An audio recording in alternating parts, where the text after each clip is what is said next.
Well, the coalition has imploded over policy differences as the Nationals officially split from the Liberals. Joining me live now, we hope, is Deputy Opposition Leader Ted O'Brien. Ted, appreciate you staying on the line there. Sorry about those issues we had just before the break.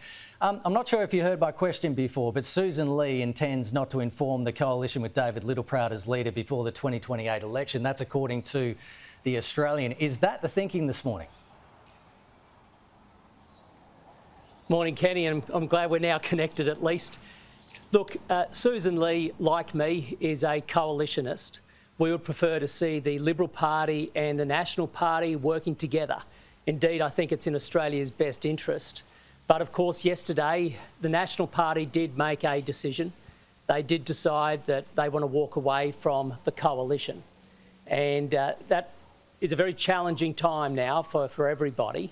And therefore, the practical thing to do is for us to move forward. Now, as a Liberal Party, our primary goal is to hold this government to account and to formulate a values-led, future-focused and economically driven policy agenda moving forward.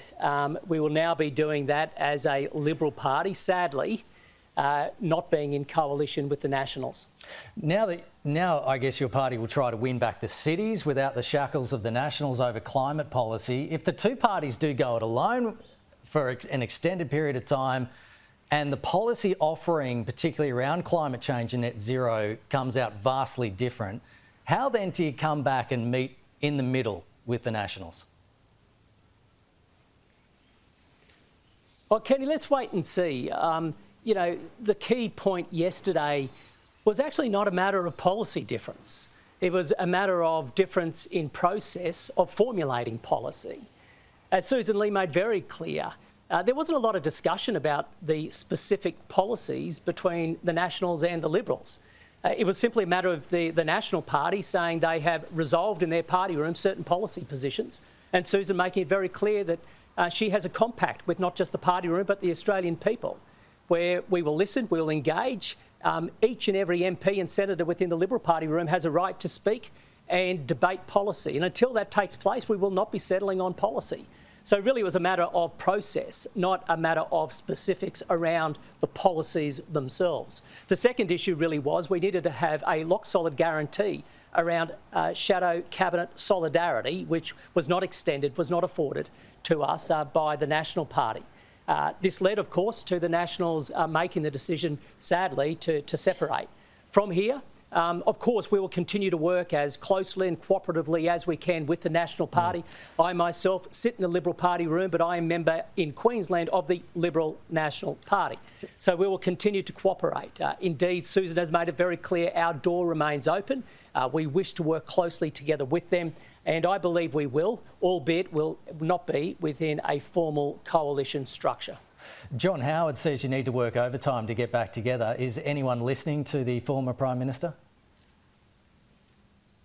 Well, I think Mr Howard is spot on. I think we all have to work overtime. In fact, we already have been, and that will continue to be the case. We need to make sure we continue to talk together, work closely, and that'll be our intention. Again, as Sussan was crystal clear yesterday, we don't welcome this split in the coalition. I wish that the National Party did not walk away, but that doesn't mean we're going to throw everything out of the cot and scream. Indeed, the door is open. We will continue to work as closely as we can because it's in Australia's interest. That's why. We are strongest when we are working together as a coalition. That's always been my view. It's been Sussan's view. Our views haven't changed in that regard, but we are where we are. The National Party have made their decision.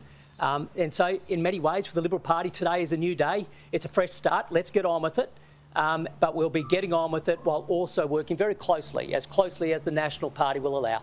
I'm out of time, Ted O'Brien, but Opposition Leader Sussan Ley is warning the Nationals that they will not be entitled to their front bench quota if they re-enter into a coalition with the Liberals. In 20 seconds, can you tell us where is the incentive then to come back? Look, it was the National Party's decision, unfortunately, to leave the coalition. You can't expect, honestly, the Liberal Party to go forward now as the opposition with important shadow ministry positions vacant. So, of course, they will have to be filled with Liberal Party members. And we have an enormous depth of talent. And so we will have high calibre, talented people in those positions.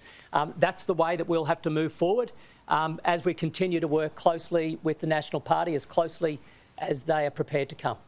Deputy Opposition Leader Ted O'Brien, appreciate it. Thank you so much.